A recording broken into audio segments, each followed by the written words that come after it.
Hello, my friends. Welcome back to Chronivium. Today, I want to tell you about a boy who had nothing. No money, no home, and sometimes no food at all. This boy grew up on cold, hard streets with no one to protect him and no one to guide him. But somehow, this same boy became one of the most famous and most loved people in the whole world. Millions of people still know his face today, even though he lived a long time ago. His name was Charlie Chaplin. How did a poor, hungry child become a legend? Stay with me, because this story will surprise you. And if you enjoy stories like this, please subscribe to hear more. It was a cold evening in London in the year 1895. A small boy sat alone on a street corner, his knees pulled up to his chest. His name was Charlie Chaplin, and he was only 6 years old. He was hungry because he had not eaten a proper meal in days. He was cold because his jacket was thin and full of holes. His clothes were old, dirty, and too big for his small body. Charlie looked up at the people walking by on the busy street. None of them looked down at him. None of them slowed their steps. Nobody stopped. Nobody helped. Charlie's life was hard from the very beginning. His father left the family when Charlie was still very young, and he never came back to help raise his sons. Charlie's mother, Hannah, tried her best to take care of Charlie and his brother Sidney. Hannah worked as a singer, performing in small theaters around London. But the pay was very low, and some weeks she earned almost nothing at all. Then, slowly, things became worse. Hannah became sick, and her voice, the only thing that brought money into the house, began to fail her. Without Hannah's voice, there was no more money coming in. The small family became very poor. They could not pay rent, so they moved from one cheap room to another, again and again. Some weeks, they had no house at all, and they slept outside, hiding from the rain. Charlie wore the same torn clothes every single day because there was nothing else to wear.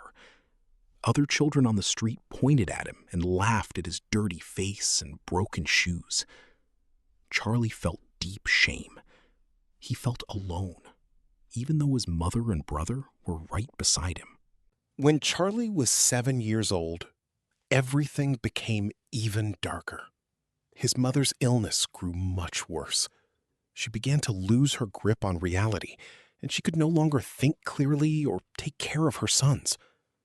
The government took her away to a hospital for the sick. Charlie and Sidney suddenly had no parents to look after them. The boys were sent to a workhouse, a hard place built for London's poorest children. Life there was harsh. The children woke early, scrubbed stone floors, washed piles of dirty laundry, and received only small, plain meals. Charlie hated every day he spent there. But even inside this dark, joyless place, something remarkable began to happen. Charlie discovered a gift hidden inside himself. He could make people laugh, even in their saddest moments. When the other boys around him felt hopeless, Charlie pulled funny faces to cheer them up. He walked in silly, exaggerated ways. He told small jokes. Slowly, the other boys began to smile, then to laugh out loud. For a few minutes, they forgot how hungry they were. They forgot the cold stone floors. And Charlie felt something new stir inside his chest. He felt important. He felt alive. It was a sunny morning in London in the year 1903. Charlie was now 14 years old. He walked nervously into a small theater that was searching for young actors to join their group. His hands were shaking as he waited his turn. He needed this job badly. The theater manager looked him up and down and asked, "Can you act? Can you make an audience laugh?" Charlie did not answer with words. He began to move his body instead. He walked slowly like an old man.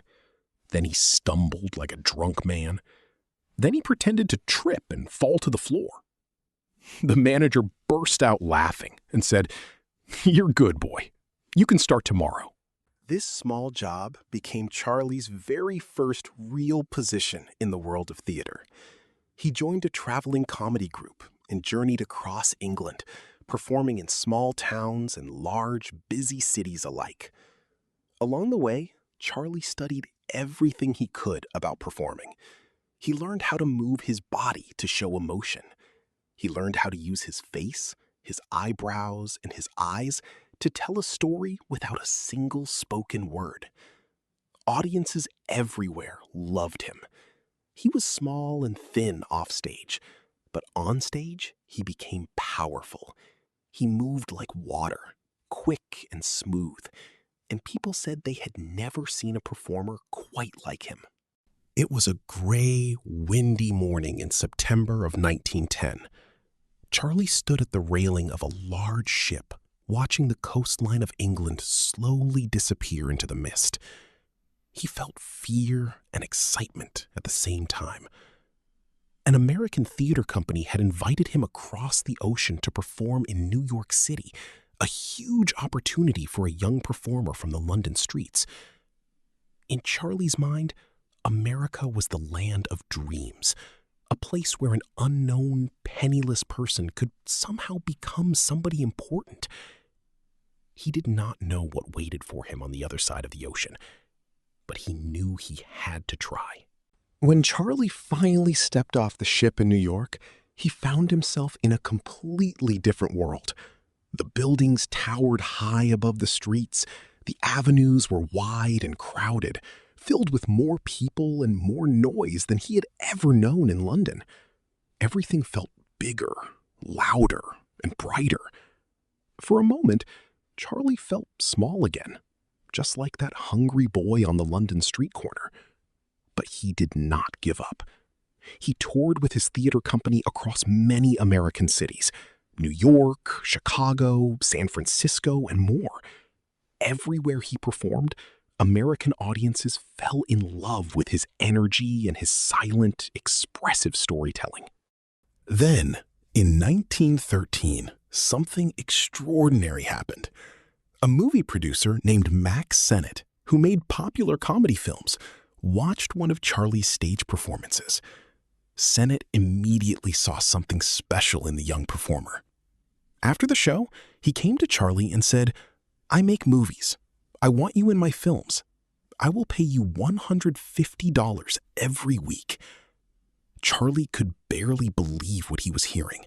That was far more money than he had ever dared to dream of earning. There was one problem.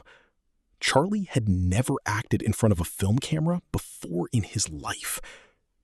Still, after thinking it over for just 1 minute, he said yes. It was a cold January morning in 1914 in Los Angeles, California. Charlie walked through the gates of Keystone Studios for the very first time. Inside, he saw enormous cameras, bright lights, and busy actors and crew rushing in every direction, all seeming to know exactly what they were doing. Charlie felt completely lost. His first attempts at film acting were not very good. In theater, performers act big so people in the back seats can see them. But film cameras were placed close to the actors, so Charlie now had to act smaller, quieter, and more naturally. He had to relearn almost everything he thought he knew about performing. At first, the director simply told Charlie exactly what to do. Stand here, move there, say this. But Charlie disliked being controlled so tightly. He wanted the freedom to create his own character. Then, one day, the director gave him an unexpected instruction. "We start filming in 30 minutes. Go find yourself a funny costume." Charlie hurried to the dressing room and searched through piles of old clothing. He picked a jacket that was much too small. He chose baggy trousers that were far too large. He found oversized shoes, a tiny hat, a cane, and finally, a small mustache. Charlie looked into the mirror, and something almost magical happened. A brand new person stared back at him, poor, yet somehow still proud, small, yet clearly brave. Charlie walked out of the dressing room and onto the busy film set, fully dressed as this strange new character. Everyone on set immediately stopped what they were doing and stared at him. Then, one by one, they began to laugh out loud. The character was perfect, instantly funny and memorable. This became known around the world as the Tramp, and it went on to be Charlie's single most famous creation. In film after film, the Tramp remained poor. He wore the same worn-out clothes. He never had any real money of his own. Yet, he always tried, in his own clumsy way, to do the right thing. He helped strangers in need. He fell in love. He stood up against bullies far bigger than himself. People all across the world adored the Tramp because they saw a piece of themselves inside him. It was a warm evening in 1915. Charlie sat quietly in his small Los Angeles apartment, reading a letter that had just arrived.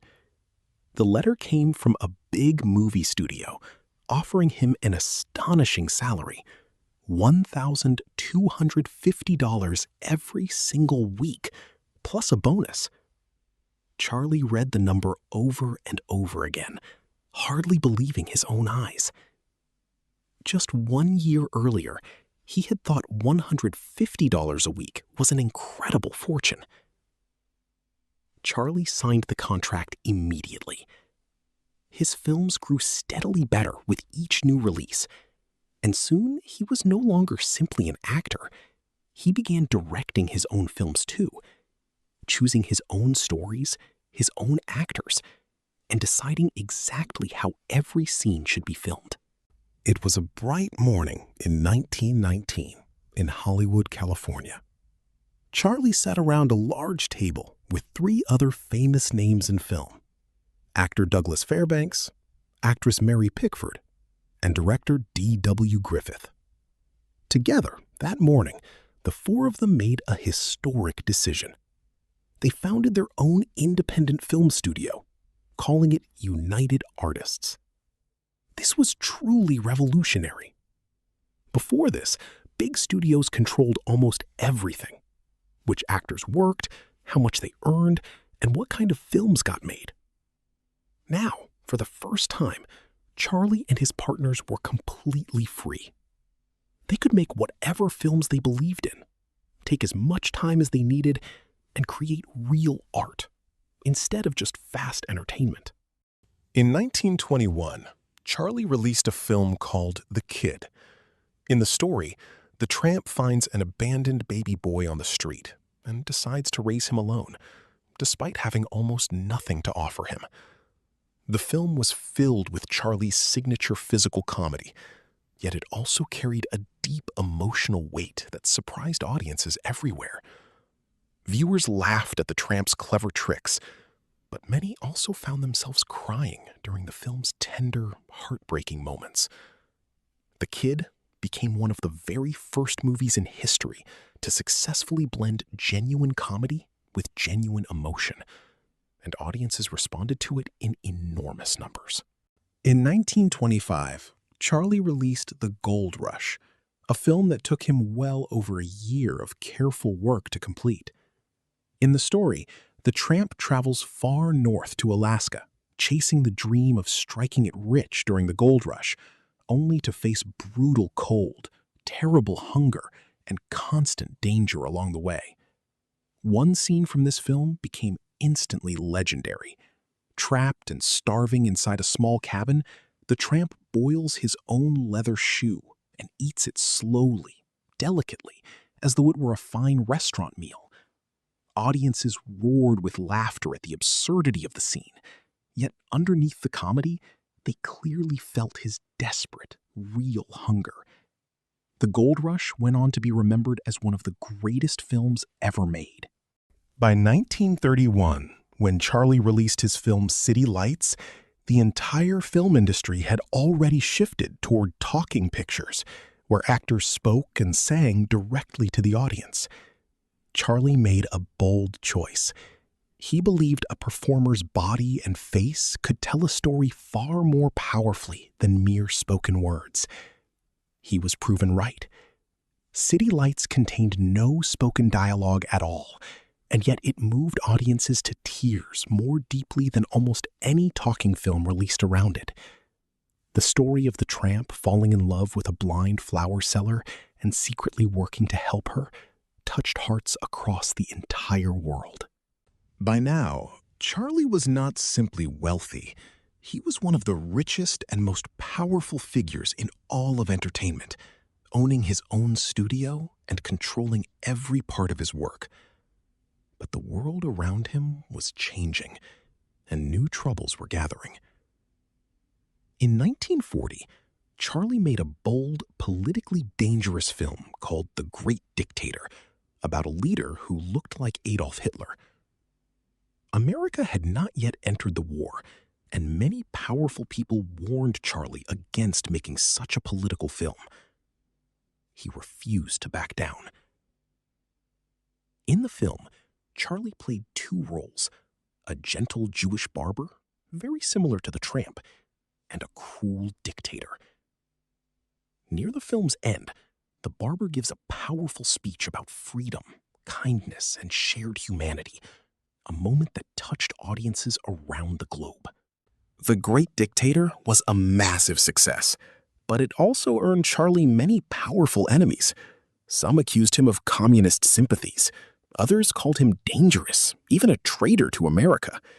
The government began closely watching him, investigating his political beliefs and his personal life. Newspapers published harsh stories about him constantly.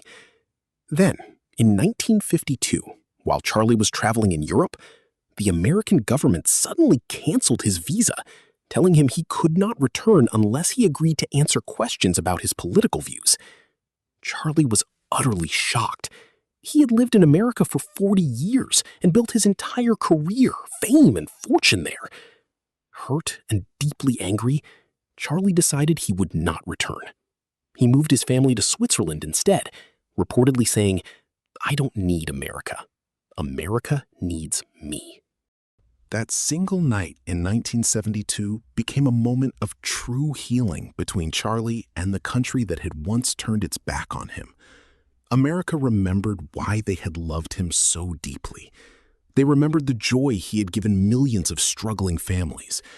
They remembered the Tramp and the laughter he brought into cold theaters for decades. For that one night, the old political anger was quietly forgotten. Charlie soon returned home to Switzerland, where he spent his remaining years peacefully alongside his wife, Una, and their family. He had love, comfort, and a lifetime of extraordinary memories. On Christmas Day in 1977, Charlie Chaplin passed away at the age of 88. News of his death traveled across the world within hours, and millions of people watched his old films again that week. Charlie Chaplin's remarkable life teaches us something important about the human spirit. Life can be extremely hard, especially at the very beginning. You can start with absolutely nothing at all. You can face terrible, painful problems that seem impossible to overcome. But if you keep working hard, if you never fully give up, and if you stay faithful to whatever passion lives inside you, you can eventually create something truly beautiful. You can touch millions of hearts long after you yourself are gone. From the cold streets of London to the brightest stages of America, from silent films to eternal fame, Charlie Chaplin walked a long and difficult road. And yet, he walked it with dignity. He walked it with humor. He walked it exactly like the Tramp himself, always moving forward, always hoping, always human. Thank you so much for listening to this story today. If you enjoyed it, please like this video and subscribe to Chronivium for more true stories that help you learn English naturally. Tell me in the comments which historical story you would like to hear next and where in the world you are watching from. I truly love hearing from all of you. See you in the next story, my friends.